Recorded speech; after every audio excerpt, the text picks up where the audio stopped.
अब इस वास्तविक संख्याओं वाले चैप्टर में आपका जो प्रश्न बनते हैं, एक बार उसको आपको क्विक रिवाइंड करवा देता हूं। पहला प्रश्न आपका यूक्लिड विभाजन प्रमेयिका से बनता है। वो यूक्लिड विभाजन प्रमेयिका पर बेस्ड क्या क्वेश्चन बनता है कि दी गई, हाँ जी, अनसॉल्व भी कराएंगे, ठीक है। अनसॉल्व मतलब प्रीवियस ईयर में बेटा जो क्वेश्चन है वही तो अनसॉल्व है उसके, है ना। अनसॉल्व में क्या होता है, जो विगत वर्षों में आए हुए क्वेश्चन होते हैं, है ना। अब मैं आपको अनसॉल्व का मतलब बता देता हूं। अनसॉल्व मतलब जो आपके यहाँ गेस्ट पेपर आता है, अनसॉल्व पेपर, है ना, वो क्या होता है, कुल मिलाकर के आपकी प्रैक्टिस के लिए होता है ना। उसमें विगत 10 इयर्स के पेपर्स होते हैं। क्या होते हैं, 10 इयर्स के पेपर्स होते हैं। आपको 1 बाय 1 जाकर के एक एक दिन पे एक एक पेपर को उठाना है, पूरा पूरा 3 घंटे बैठ के सॉल्व करना है। तो 10 ईयर के पेपर में से एक पेपर उठाया एक बार, है ना, और पूरे 3 घंटे बैठ करके उस पेपर को आपने हल किया, ठीक है। तो इस तरीके से पहले तो 10 साल के पेपर को एक एक बार करके आप सॉल्व कर लो। उसके बाद अगर आप डेली एक पेपर कर रहे हो और 3 घंटे अगर आप बैठ गए, तो आपको अगर मैं बात करूं तो 10 डेज में आप 10 इयर्स के previous year question paper solve कर लोगे। आप उसमें समझना, कुछ बनेंगे कुछ नहीं बनेंगे, ऐसा तो होगा नहीं कि सारे के सारे बन जाएंगे। तो जो नहीं बनते हैं, है ना, उनको देखो क्या आपको पढ़ाया गया उसमें वो चीज बताई गई कि नहीं बताई गई। अगर उसमें नहीं बताई गई तो अपनी क्लासेस में आप डिस्कस कर सकते हो, है ना। तो इस तरीके से आप एक 1 बाय 1 पेपर को पकड़ो। ये इस पैटर्न का होता है। अनसॉल्व इसलिए है ताकि आप जाकर के स्टार्ट कर दो। चलो बच्चों, है ना, तो जुड़ जाओ युद्ध में। अब युद्ध का समय है और अच्छे तरीके से करना है, तो बेहतर अपने आप को स्ट्रॉन्ग करो और बढ़िया से स्टार्ट करो। चलो भाई, तो यूक्लिड विभाजन प्रमेयिका से जो प्रश्न आता है, एक तो ये आता है कि इस प्रकार का आपने प्रश्न देखा होगा कि प्रत्येक विषम पूर्णांक 2n+1 के प्रकार का होता है, प्रत्येक विषम पूर्णांक को 2n+1 के प्रकार का, या प्रत्येक सम पूर्णांक को 2n के प्रकार का, या प्रत्येक संख्या का वर्ग, हमारा कोई भी संख्या अगर हमारे पास है तो कोई भी सम संख्या हमारी 6n, कोई भी विषम संख्या 6n+1, 6n+3, 6n+5 के रूप की होती है। तो इस तरीके पर बेस्ड क्वेश्चन आपका एक तो यहां से बनता है यूक्लिड विभाजन प्रमेयिका से। और दूसरा जो यहां से एक प्रश्न आपका और निकल के आता है वो ये होता है कि वो बेसिकली है हमारी यूक्लिड विभाजन एल्गोरिदम। वो यूक्लिड विभाजन एल्गोरिदम क्या होती है, दो संख्याओं के मासा को ज्ञात करने की टेक्निक है। दो संख्याओं का मासा ज्ञात करने की, मासा मतलब कि HCF। अब बेसिकली आपके पास मासा ज्ञात करने की इसी चैप्टर में आप दो तरीके सीखोगे। एक होगा हमारी अंक गणित की आधारभूत प्रमेय से अभाज्य गुणनखंड द्वारा, और दूसरा यूक्लिड विभाजन एल्गोरिदम के द्वारा। दो चीजें यहां से आप मासा निकालने की टेक्निक यहां पर आप सीखते हो। क्लियर है बच्चों? चलिए, है ना बच्चों, चलिए। और दूसरा अगर हम बात करें तो अंक गणित की आधारभूत प्रमेय। तो अंक गणित की आधारभूत प्रमेय जो आपसे कहती है कि प्रत्येक भाज्य संख्या को आप अभाज्य संख्याओं के अद्वितीय गुणनफल के रूप में लिख सकते हो। तो इसके प्रमेय के बारे में, इससे संबंधित आपके कुछ प्रश्न आते हैं कि दी गई संख्या भाज्य है या भाज्य है, इस पर बेस्ड क्वेश्चन बनता है। और प्रश्न बनता है परिमेय व अपरिमेय संख्याओं का दशमलव प्रसार, कि आपको एक परिमेय संख्या दे दी 1728 बटे में 2 की घात 5 गुणे 5 की घात 2। क्या ये हमारी एक परिमेय, क्या इसका दशमलव प्रसार शांत होगा या अशांत? तो मतलब दशमलव प्रसार 3 प्रकार के यहां पर आप पढ़ोगे। एक तो पढ़ोगे शांत दशमलव प्रसार, दूसरा पढ़ोगे आप दूसरा हम पढ़ेंगे अशांत आवर्ती दशमलव प्रसार। क्या पढ़ते हैं बच्चों? अशांत आवर्ती दशमलव प्रसार। और तीसरा पढ़ते हो आप अशांत अनावर्ती दशमलव प्रसार, अनावर्ती दशमलव प्रसार। तो ये जो 3 प्रकार के दशमलव प्रसार है, अर्थात शांत और अशांत आवर्ती दशमलव प्रसार, इसमें से ये दोनों होते हैं परिमेय संख्याओं के दशमलव प्रसार। और जब अशांत व अनावर्ती होता है तो इसको बच्चों हम अपरिमेय बोलते हैं, जिनको हम डीपली अभी थोड़ा ठीक से पढ़ेंगे। क्लियर? इनको भी हम आपका डिस्कस करेंगे, लेकिन एक बेसिक आपको फंडामेंटल बता दिया कि क्या क्या चीजें हैं। पहले तो हम यूक्लिड विभाजन प्रमेयिका को आज डिस्कस करेंगे। दूसरा यूक्लिड विभाजन एल्गोरिदम को भी बेसिकली आज डिस्कस करने वाले, इस पर बेस्ड क्वेश्चन करेंगे और टाइम मिलता है तो आधारभूत प्रमेय पर भी बढ़ेंगे। लेकिन उससे पहले सैंपल पेपर पर एक नजर मारते हैं कि 2021 बिहार बोर्ड परीक्षा का जो सैंपल पेपर आया है, उस सैंपल पेपर में इस प्रश्नावली से कौन कौन से क्या क्या प्रश्न आए हैं। देखो बेटा, यूक्लिड विभाजन प्रमेय का हट गया है ना, यूपी बोर्ड से, प्लीज प्लीज नहीं बेटा, यूपी बोर्ड से यूक्लिड विभाजन प्रमेय का नहीं हटा, है ना, यूपी बोर्ड में इंक्लूड है, यूपी बोर्ड में है ना, यूपी बोर्ड से यूक्लिड विभाजन प्रमेय का आपका नहीं हटा है ना। ध्यान से देख लो, आप लोगों ने कितनों ने क्वेश्चन बैंक खरीदी है ना, आप में से कितने बच्चे जिन्होंने क्वेश्चन बैंक खरीद के रखी, क्वेश्चन बैंक भी देखो वहां पर दिया रहता है कि जो चीज कट गया वो सबसे पहले आपको दे देता है।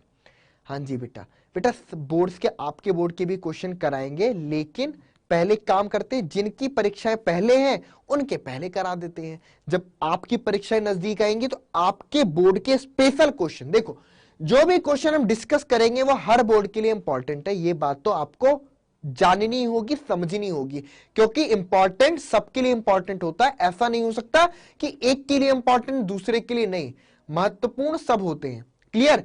तो इस तरीके से आपको पढ़ना है कि जिस भी बोर्ड का इंपॉर्टेंट बता रहे हैं ये आपकी नॉलेज को अच्छा करेंगे। दूसरा और जो चीज है वो ये है कि जब आपकी परीक्षाएं आ रही होंगी, जो डेट शीट आ जाएगी उसके अकॉर्डिंग आपके पेपर्स का रिवीजन करवा दिया जाएगा, तो आपको टेंशन इन चीजों को लेकर के नहीं होना बेटा, है ना।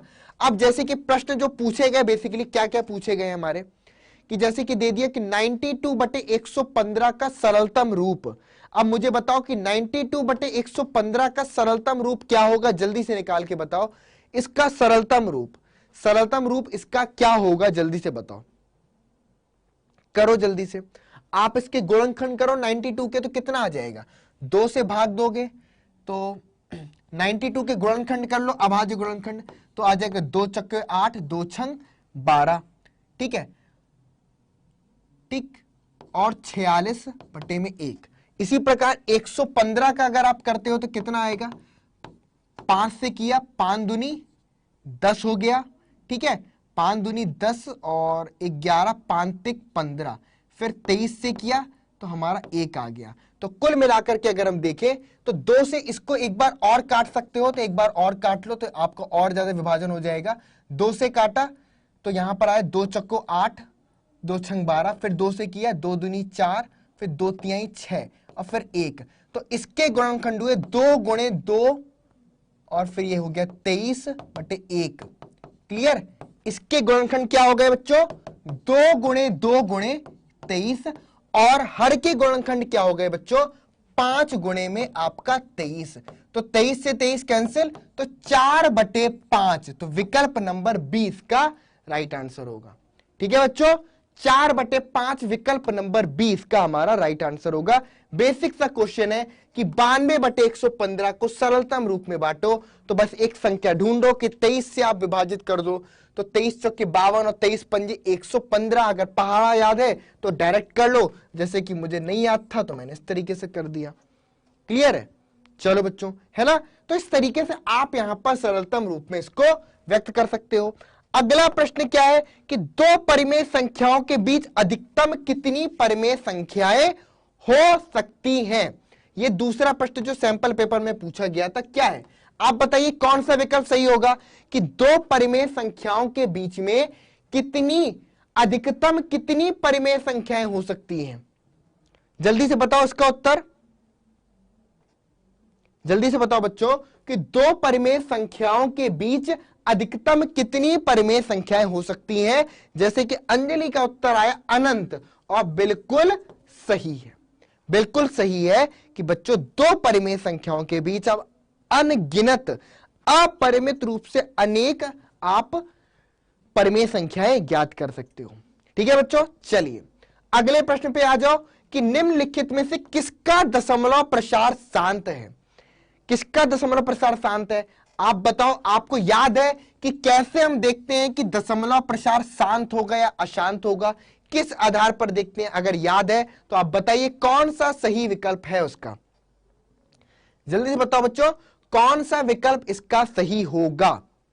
निम्नलिखित में से किसका दशमलव प्रसार शांत है? 4 विकल्प दे रखे हैं। अभी बेटा पूरा अंदर भी चलेंगे, जैसे कि सी उत्तर आ गया है ना, सी उत्तर आ गया हमारा 15/1600, जो कि एकदम सही उत्तर है। ठीक है, 15/1600 बच्चों बिल्कुल सही उत्तर है। क्यों है? क्योंकि 15/1600 को आप लिख सकते हो 4 गुणे 100 के बराबर, मतलब कि 15/2 और अच्छा यहां पर सीधे सीधे 2 की घात 4 कर दो, है ना, 2 की घात 4 कर दो और 2 की घात 4 हो गया, बट्टे में 16 हो गया। 1 मिनट, इसको 16 करेंगे ना, ठीक करो। 2 की घात 4, 2 की घात 4 गुणे में आपका 16 और फिर से कितना आ जाएगा 15 बटे में 2 की घात 6 गुणे में 25 चौको 100, तो 25 यानी कि 5 का वर्ग, कुल मिलाकर के 15/2 की घात 6 गुणे में 5 की घात 2। तो जब भी किसी परिमेय संख्या के हर को आप, किसी भी परिमेय संख्या के हर को आप यदि 2 की घात m गुणे 5 की घात n के रूप में अगर आप व्यक्त कर सकते हो, तो इस प्रकार की दशमलव संख्या का, इस प्रकार के परिमेय संख्या का दशमलव प्रसार हमेशा क्या होता है? शांत होता है। तो इसके दशमलव प्रसार को आप 2 की घात m गुणे 5 की घात n, किसके हर को आप 2 की घात m गुणे 5 की घात n के रूप में आप व्यक्त कर सकते थे। क्लियर? तो इस तरीके से हमारा आता है इसका विकल्प नंबर सी, इसका हमेशा राइट आंसर है। बी नहीं होगा बेटा, विकल्प नंबर सी होगा। 13/210 की बात करो तो ये 7 गुणे 3 गुणे 5 गुणे 2, तो 7 और 3 अलग अलग हमको, यानी कि ऐसे कोई भी संख्या हमारे पास p/q के प्रकार की है, और अगर q के अभाज्य गुणनखंड केवल 2 की घात m गुणे 5 की घात n के प्रकार के हैं, तो इस पूरी संख्या का दशमलव प्रसार हमेशा बच्चों शांत होगा। क्या होगा? दशमलव प्रसार हमेशा शांत हो जाएगा। अगले प्रश्न पर आ जाओ। अगला प्रश्न क्या बोल रहा है? सबसे छोटी अभाज्य संख्या, सबसे छोटी 2 प्राइम नंबर है, बिल्कुल सही। 2 हमेशा सबसे छोटी आपकी अभाज्य संख्या है ना। तो सबसे छोटी बेटा अभाज्य संख्या हमारी 2 होती है, ना कि 1। तो विकल्प नंबर बी इसका हमेरा राइट आंसर है। क्लियर बच्चों? विकल्प नंबर बी। तो 2 हमेशा सबसे छोटी अभाज्य संख्या है ना, 2 को अभाज्य संख्या लेकर के चलते हैं। इसके बाद बच्चों a बराबर BQ प्लस R, जहां पर a और b धनात्मक पूर्णांक है, तो आपको बताना है कि R तथा B में क्या संबंध होता है। तो जो R होता है वो बच्चों हमेशा B से क्या होता है? छोटा होता है। तो विकल्प नंबर सी इसका हमेशा राइट आंसर है। क्लियर है बच्चों? विकल्प नंबर सी इसका हमेशा राइट आंसर है कि a बराबर BQ प्लस R में ये क्या है? हमारी यूक्लिड विभाजन प्रमेयिका है। यही हमारी यूक्लिड विभाजन प्रमेयिका है। बिल्कुल बेसिक सी चीज है बच्चों। यानी कि अगर मैं बात करूं तो आपने जैसे कि छोटे में याद होगा, भाज्य बराबर भाजक गुणे भागफल धन शेषफल, है ना, कुछ ऐसे ही याद है चीजें। तो उसी का हम यहां पर आपका यूज करते हैं। क्लियर है? 2 सबसे छोटी अभाज्य संख्या है। अगर आपसे ये पूछ ले कि सबसे छोटी समअभाज्य संख्या, तब भी आप 2 ही बोलोगे, है ना। और 2 के अलावा कोई अन्य अभाज्य संख्या हो सकती है? नहीं हो सकती, क्योंकि 2 के अलावा कोई भी अन्य समअभाज्य संख्या हो ही नहीं सकती कि वो संख्या 2 से विभाजित हो रही होगी। 2 अभाज्य संख्या कैसे हैं? देखो बच्चों, अभाज्य संख्या की परिभाषा के अनुसार एक ऐसी संख्या जो या तो स्वयं से या सिर्फ 1 से विभाजित हो, तो हम उसको अभाज्य संख्या आपका बोलते हैं।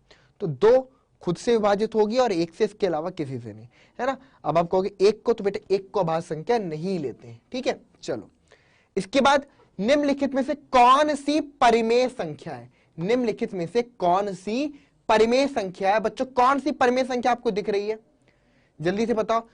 4 प्लस में वर्गमूल 3, वर्गमूल 3 अपरिमेय, 4 परिमेय। तो एक परिमेय को एक अपरिमेय से जोड़ेंगे तो क्या मिलता है? हमेशा एक अपरिमेय संख्या। तो 4 प्लस में वर्गमूल 3 एक अपरिमेय संख्या है। कैसी संख्या बच्चों? एक अपरिमेय।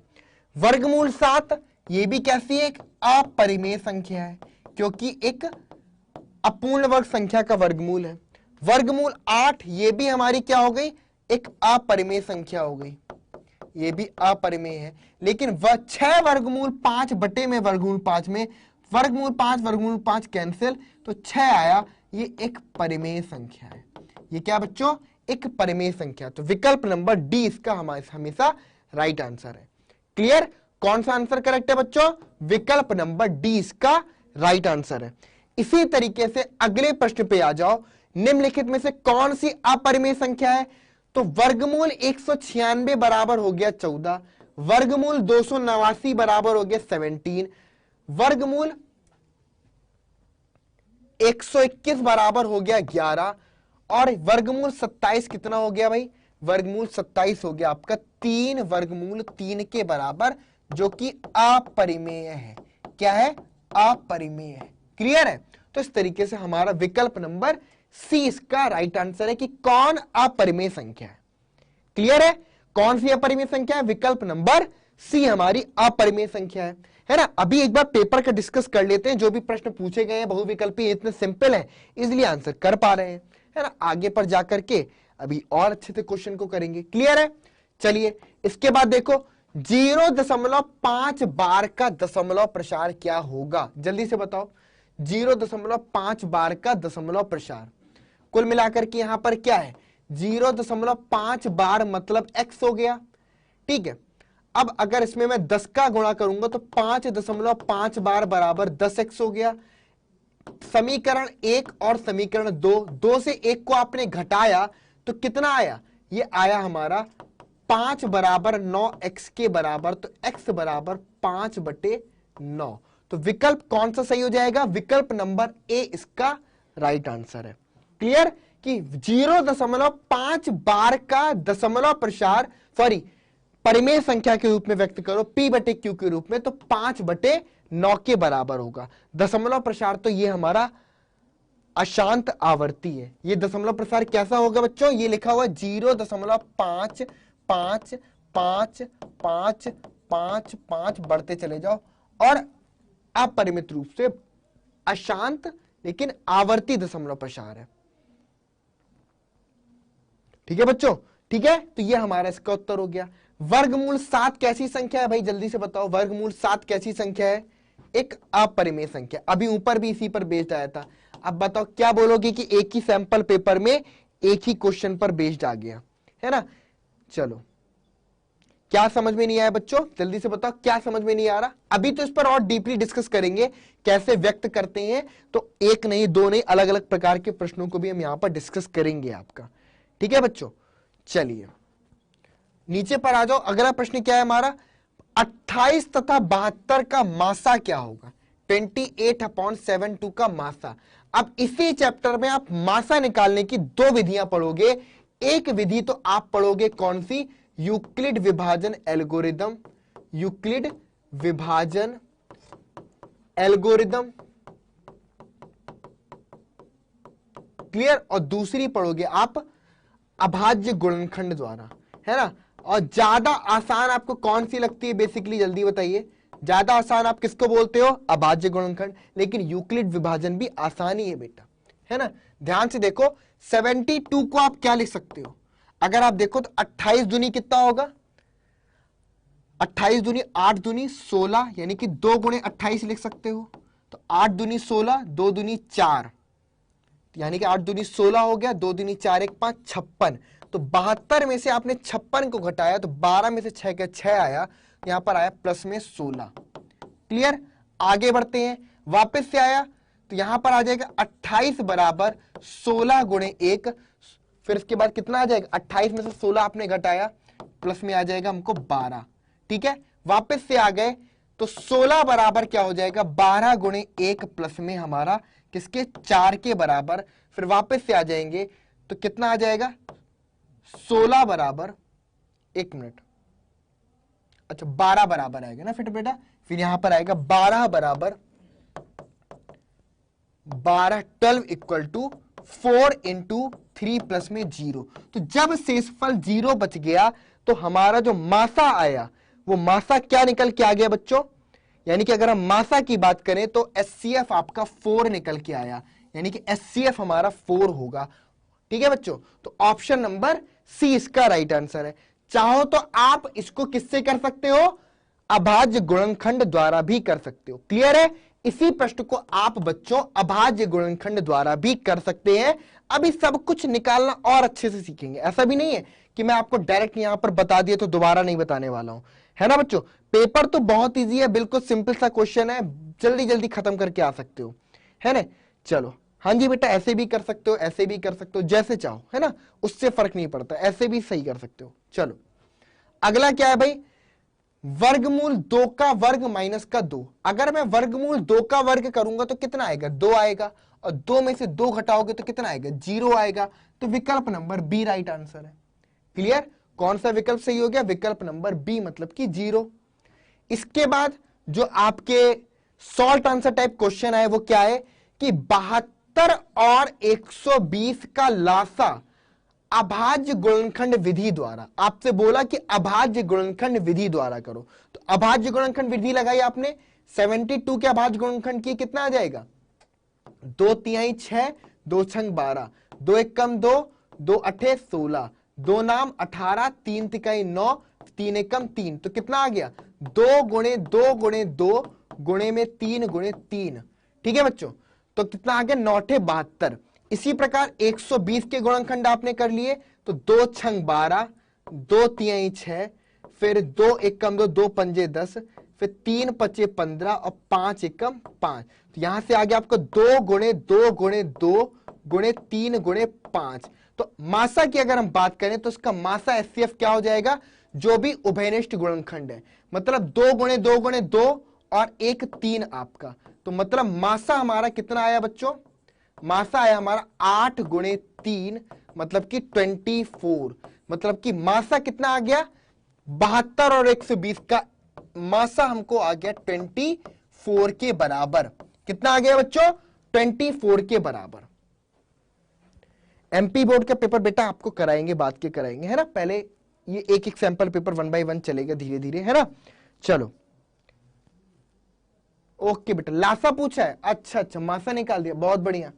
चलो चलो ठीक है, लासा निकाल लेते हैं। तो बेटा लासा में क्या हो जाएगा, देख लो, 2 की घात तो 3 हो गया, ठीक है, दोनों में है, फिर 2 की घात 3 हो गया, फिर हमारा 3 की घात 2 हो गया, 3 की घात 2 हो गया, और 5 कितनी बार आया है, 5 यहां पर एक बार, तो गुणे में 5, ये मासा हो जाएगा। क्लियर है, ये मासा हो जाएगा। इसको संख्याओं के रूप में व्यक्त करो तो 8 गुणे में आपका 9 गुणे में 5, तो 8 पंच 40, 40 का गुणा 9 में करोगे तो कितना आ जाएगा, 40 गुणे 9, 9 चौको 36, 360, है ना बेटा, 360 आएगा। सही है, हमने मासा निकाल दिया जबकि लासा पूछा था। बिल्कुल सही है बेटा, लासा पूछा है तो 360 लासा आएगा। क्लियर है बच्चों, चलो सिंपल बच्चों, तो लासा पूछा था, मासा ध्यान से देखा तो इस वजह से हो गया, है ना। तो 360 आपका एलसीएम आ जाएगा। अगर मासा पूछ लेता तो मासा कितना आ जाता, 24। देखो एक ही क्वेश्चन में दोनों चीज कर ली हमने, है ना। आ जाओ, इसके बाद जो प्रश्न है वो क्या है कि सिद्ध करें कि 3 वर्गमूल 2 एक अपरिमेय संख्या है। 3 वर्गमूल 2 एक अपरिमेय संख्या है। सर आप इतनी जल्दी कैसे लगा लेते हैं सारा सवाल, बिल्कुल सही बात है ना। एक बात बताएं बच्चों, सीक्रेट की बात है। सीक्रेट बात यह है कि हम तो वो पढ़ा रहे हैं जो हमको आता है, आप वो पढ़ रहे हैं जो आपको नहीं आता, आपके लिए तकलीफ ज्यादा है ना। तो निश्चित रूप से आपको स्पीड मेंटेन करने के लिए आपको प्रैक्टिस करनी पड़ेगी, क्योंकि वो प्रैक्टिस मैंने कर ली। देखो एक सिंपल सा डायलॉग सुना है ना, जिसकी प्रैक्टिस जितनी ज्यादा है उसके लिए वो काम उतना आसान होता है। तो इसकी प्रैक्टिस मैंने ज्यादा कर रखी है तो मेरे लिए आसान है।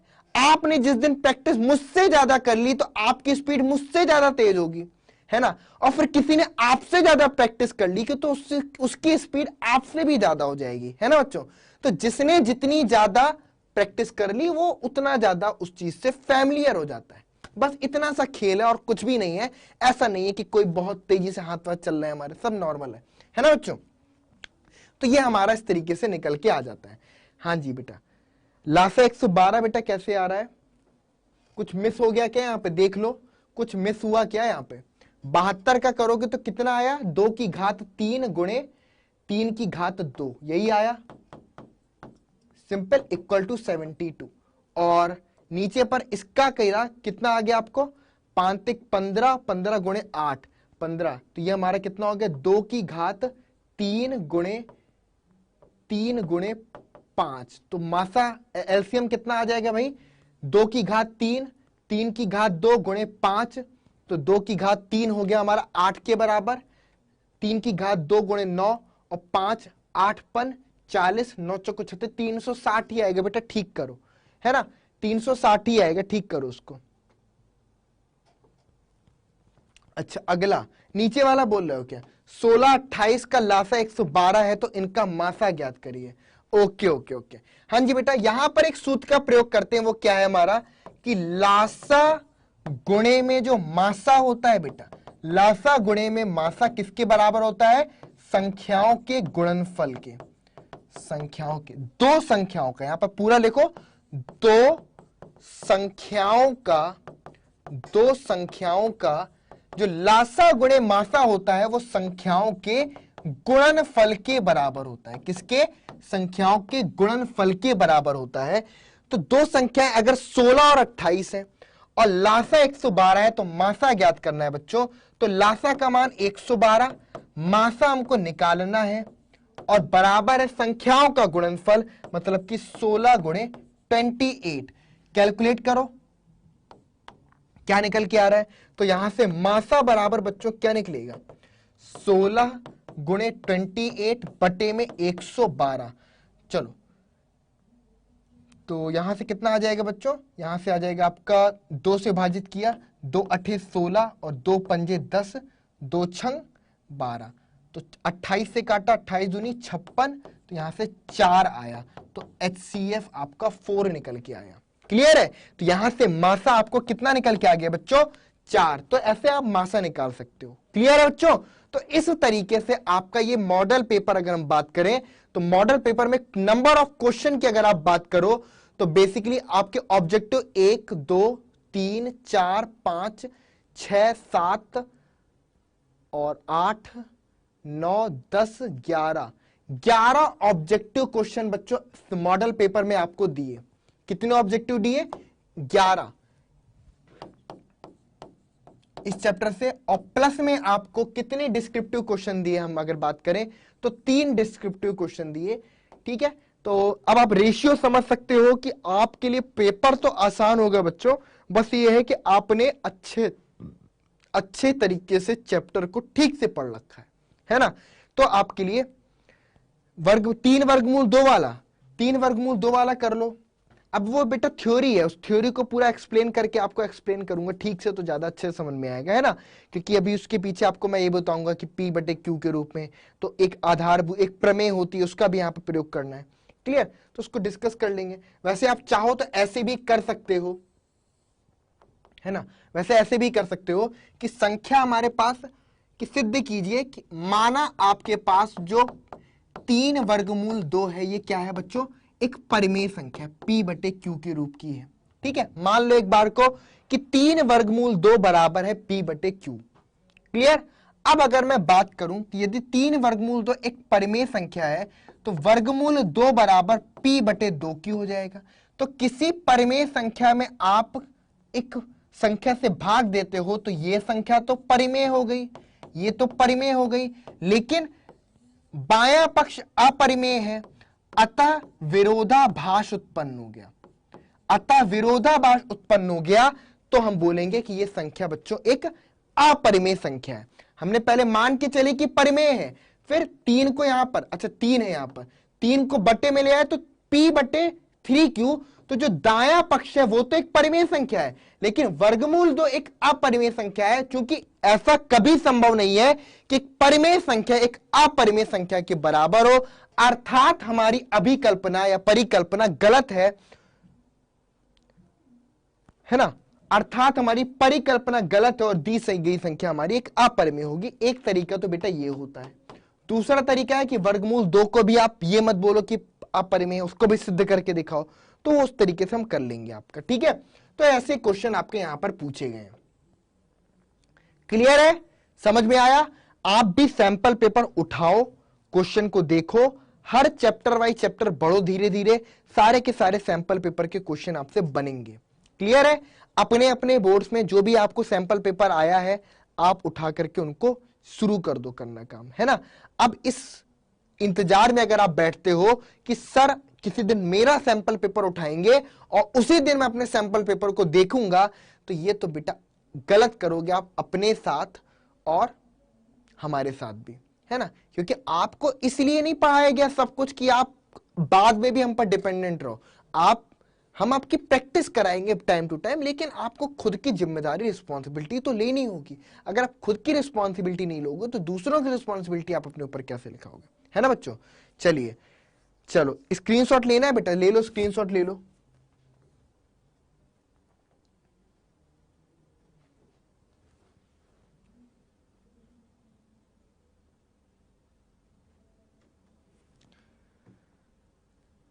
ले लो बेटा स्क्रीनशॉट ले लो। वैसे बहुत सारे क्वेश्चन है, कितना स्क्रीनशॉट लोगे, टाइम काफी जाएगा उसमें तो।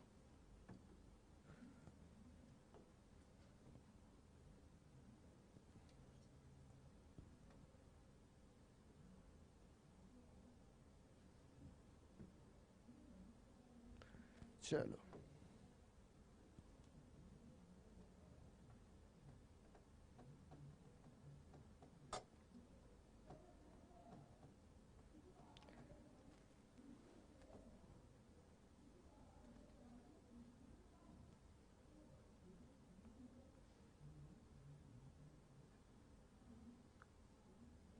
बेटा अभी देखना पड़ेगा, है ना।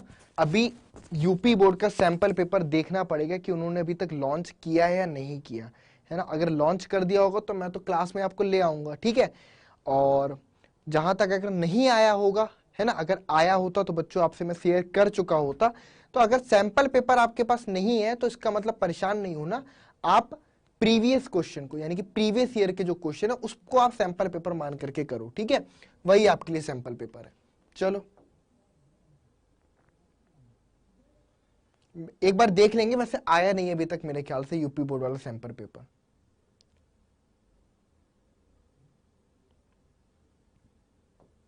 चलो हो गया बच्चों।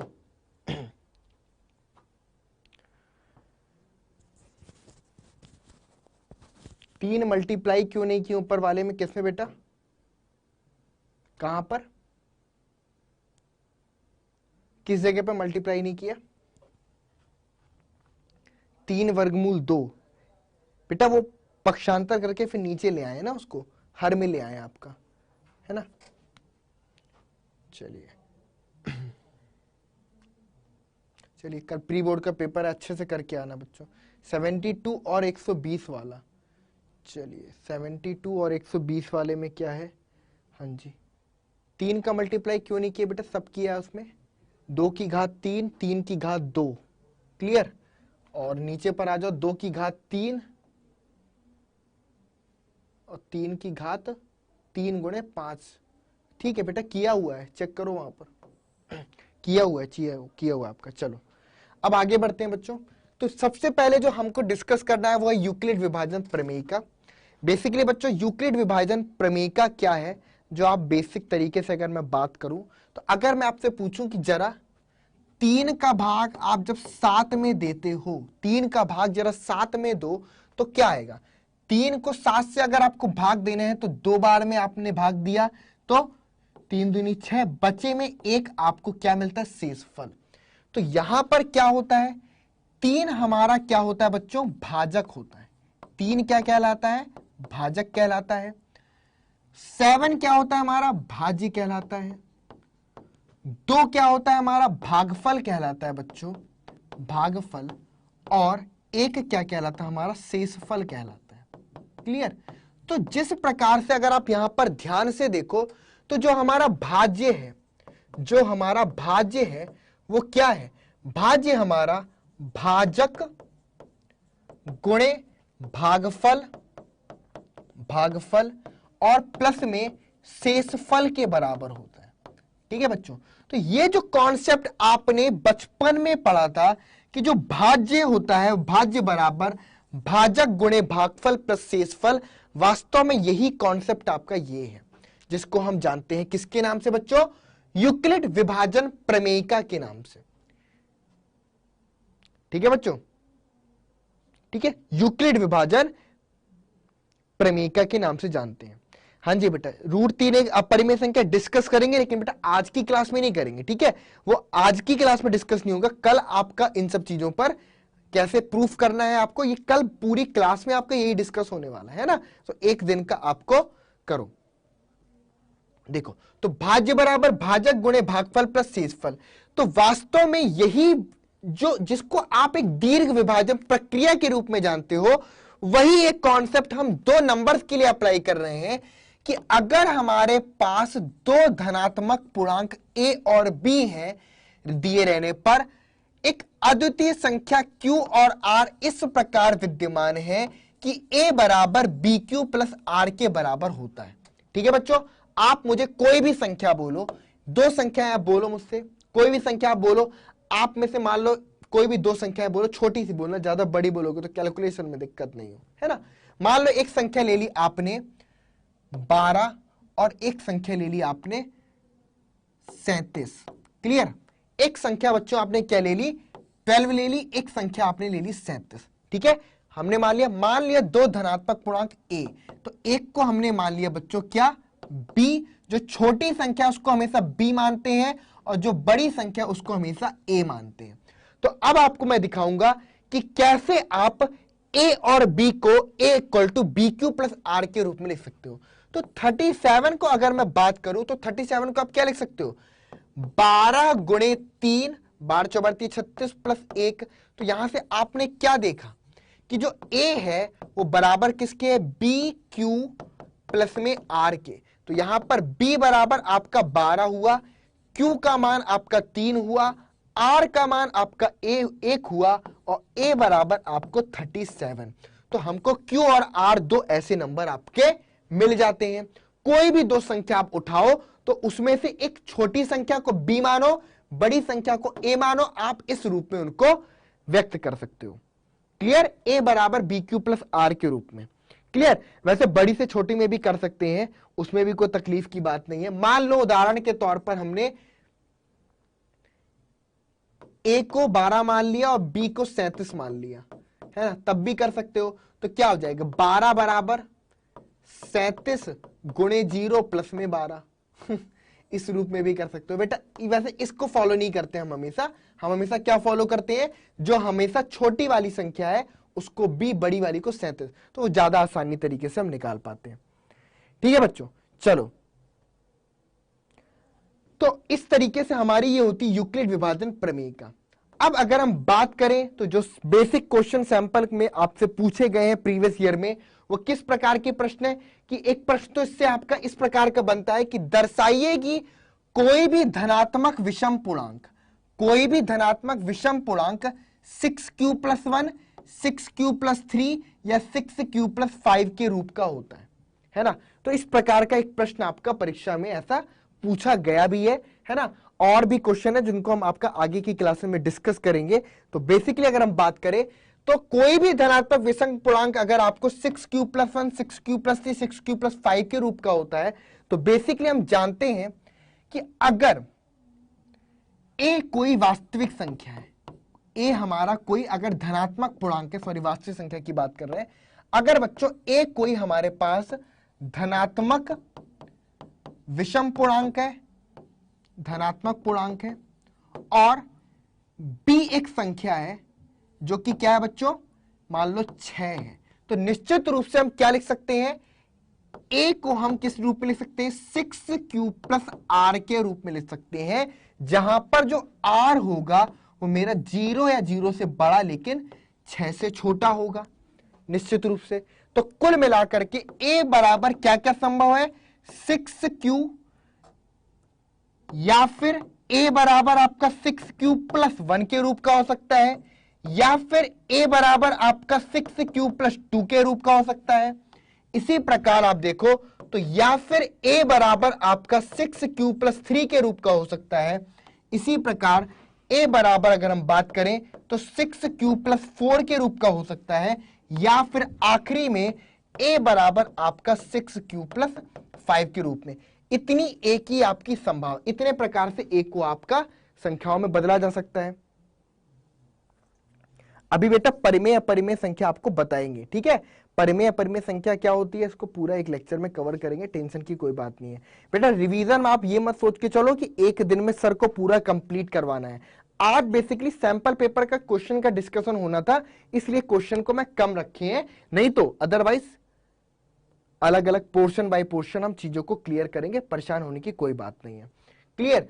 तो बेसिकली यहां पर हमने क्या देखा कि अगर कोई ए मेरा धनात्मक पूर्णांक है, ठीक है, और कोई बी हमारी कोई संख्या 6 है, तो ए को हम 6q प्लस आर के रूप में लिख सकते हैं। किसके द्वारा? यूक्लिड विभाजन प्रमेय के द्वारा, जहां पर आर क्या होगा? 0 और 6 के मध्य में होगा। क्लियर। तो इस प्रकार से ए आपका 6q हो सकता है, या फिर आर बराबर आप क्या लिख सकते हो? आर बराबर 0 1 2 3 4 5, इन 5 मानों को ले सकते हो, 6 मानों को ले सकते हो। तो आपने 1 बाय 1 मान रखे, तो a बराबर 6q। अब 6q जो बच्चों संख्या है, जो 6q संख्या है, ये एक सम संख्या है। कैसी संख्या है बच्चों? ये एक सम संख्या है। क्यों? क्योंकि 6q को आप 2 के गुणज के रूप में लिख सकते हो बच्चों, है ना। 6q को आप एक सम संख्या, तो 6q मेरी क्या हो गई? एक सम संख्या हो गई। और जब सम संख्या में आप एक जोड़ते हो तो ये हमको एक विषम संख्या प्राप्त होगी, और फिर एक विषम संख्या में आपने फिर से एक जोड़ा तो ये हमको पुनः सम संख्या प्राप्त होगी। इस प्रकार से एक क्रम से बढ़ो तो ये वापस से हमको विषम संख्या मिलेगी, ये वापस से हमको एक सम संख्या प्राप्त होगी, और इसी प्रकार से आप देखो तो ये पुनः हमको एक विषम संख्या प्राप्त होगी। तो आप देख सकते हो कि कौन कौन सी संख्या विषम संख्या के रूप में है। 6q plus 5, 6q plus 3, 6q plus 1, ये हमारे कोई भी विषम संख्या आप इस रूप में व्यक्त कर सकते हो। कोई भी विषम संख्या होगी बच्चों, उसको आप या तो 6q प्लस 1 या 6q प्लस 3 या 6q प्लस 5 के रूप में आप उनको व्यक्त कर सकते हो। ये एक टाइप का क्वेश्चन यहां से आपका बनता है। किससे? यूक्लिड विभाजन प्रमेयिका से।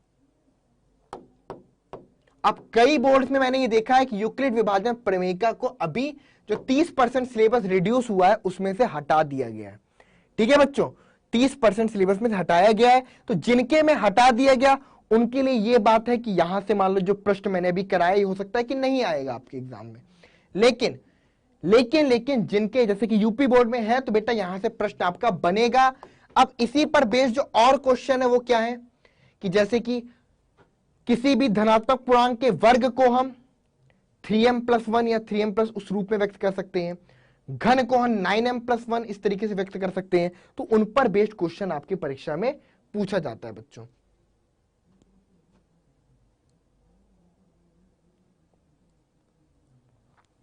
हाँ जी बेटा, ये सैंपल पेपर जो आपका था ये बिहार बोर्ड का था जो अभी डिस्कस हुआ है। क्लियर है बच्चों?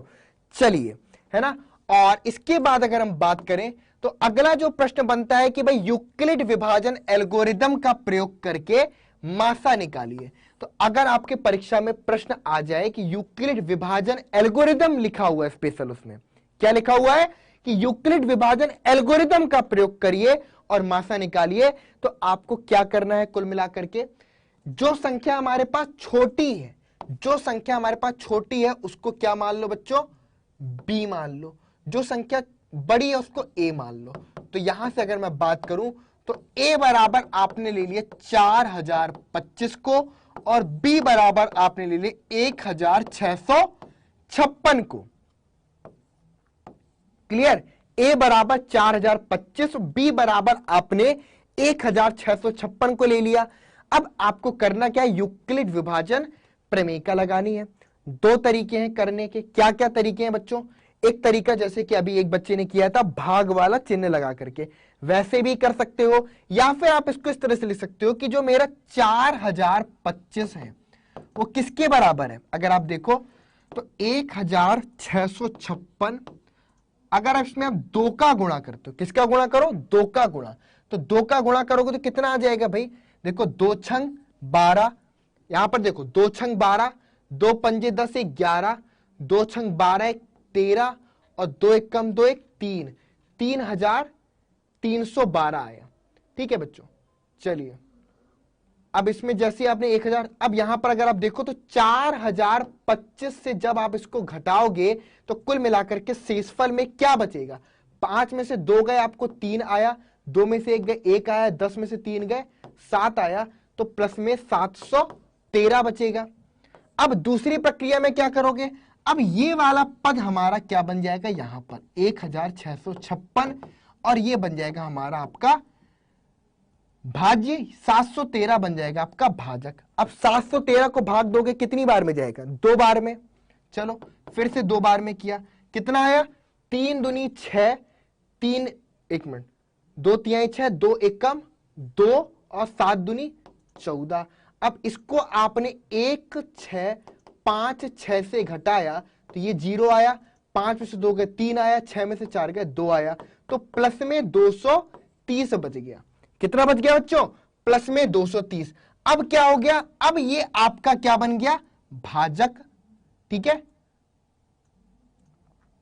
अब ये आपका भाज्य और ये आपका भाजक, तो 713 बराबर 230 है ना बच्चों, 230। और अगर इसमें 3 का गुणा करते हैं तो 3 0, 3 तिकाई 9, 3 दूनी 6। चलो 3 से गुणा कर दिया तो कितना आया यहां पर बच्चों? देखो 3 का गुणा 0 में किया तो 0 आया, 3 तिकाई 9 हो गया और 3 दूनी 6 हो गया। तो 713 में आपने घटाया तो 3 आया, 11 में से 9 गए, 2 आ गया आपके पास, तो प्लस में क्या बचा? 23 बचा। कितना बच गया? 23। और इस प्रकार से अगर आप देखो तो अगला पद 230 बराबर कितना हो गया हमको? 23 गुणे में 10 प्लस में 0। तो यहां पर अगर हम बात करें तो जो 23 है, अगर हम बात करें तो ये जो 23 आया ये हमारा क्या निकल के आ गया बच्चों? मासा निकल के आ गया यूक्लिड विभाजन प्रमेयिका से। तो प्रमेयिका का प्रयोग करके ऐसे आपको मासा निकल के आ जाता है कि जब शेषफल 0 हो गया तो उस स्थिति में जो आपका भाजक है वही हमारा क्या हो जाएगा? उस स्थिति में मासा कहलाएगा। तो जब शेषफल 0 तो हमारा भाजक निकल के आ गया। तो इस तरीके से हमारा ये प्रश्न आपका कंप्लीट होता है। जब आपसे केवल ये पूछे कि यूक्लिड विभाजन एल्गोरिदम का प्रयोग करना है तो आप इस तरीके से कर सकते हो या फिर वो भाग वाली विधि से भी कर सकते हो। क्लियर है बच्चों? ठीक है बेटा, एनसीईआरटी एग्जाम्पलर के क्वेश्चन, चलो एनसीईआरटी एग्जाम्पलर के क्वेश्चन भी करवा देंगे। हाँ जी बेटा, ये लेसन का रिवीजन हो रहा है। चलो हाँ जी ठीक है बेटा, एग्जाम्पलर के क्वेश्चन करवा लेंगे, है ना बेटा। क्वेश्चन एग्जाम्पलर के हो, है ना, तो बेसिकली जो क्वेश्चन अगर मैं बुक की बात करूं तो जहां से हम क्वेश्चन ला रहे हैं उसमें मिक्स है, एग्जाम्पलर के भी है, हर जगह से है ना, तो उधर से भी डिस्कस कर लेंगे, कोई प्रॉब्लम नहीं है। आप भी जा करके एक बार ओपन करो बुक और सॉल्व करना स्टार्ट करो, है ना, खुद भी सॉल्व करो। सर तो करा देंगे, तुमने क्या किया ये भी डिपेंड करेगा आपके कितने अच्छा परफॉर्म करते हो, है ना। तो जा करके स्वयं भी अपनी पढ़ाई को स्टार्ट कर दो। चलो तो बेटा आज की क्लास को यहीं पर फिनिश करते हैं, ठीक है, क्योंकि अब समय भी हो रहा है इंग्लिश की क्लास का, तो थोड़ा आप लोग रेस्ट लो। कल बेसिक से हम आपका रिवीजन स्टार्ट करते हैं। ये आज यूक्लिड विभाजन प्रमेयिका और एल्गोरिदम को हमने कंप्लीट किया है। कल की क्लास में हम क्या क्या करने वाले हैं? कल एक तो सबसे पहले अंक गणित की आधारभूत प्रमेय को पढ़ेंगे, अंक गणित की आधारभूत प्रमेय, ठीक है, उस पर संबंधित कुछ प्रश्न करेंगे जो विगत वर्षों में आए हैं। उसके बाद परिमेय व अपरिमेय संख्याओं के बारे में, परिमेय व अपरिमेय, तो यही 3 कॉन्सेप्ट है। तो प्रमेयिका पर बेस्ड क्वेश्चन जो 1-2 और आपको लग रहा है आप भेज देना, तो उनको डिस्कस कर सकते हैं, नहीं तो कल हम इन पर आपका फोकस करेंगे। क्लियर है बच्चों? तो एक काम करते हैं, हर एक लेक्चर को, हर एक चैप्टर को 3-3 लेक्चर के रिवीजन सीरीज में बांटते हैं, 3-3 में हम उसको रिवाइज करेंगे। क्लियर भाई? चलो, और होमवर्क बच्चों आपको दिया जा चुका है, तो होमवर्क जाकर के आप लोग डाउनलोड कर सकते हो। आपको प्रश्न भी दिए गए हैं तो उन प्रश्नों को करना, और मिलते हैं अपनी नेक्स्ट क्लास में। तब तक के लिए धन्यवाद।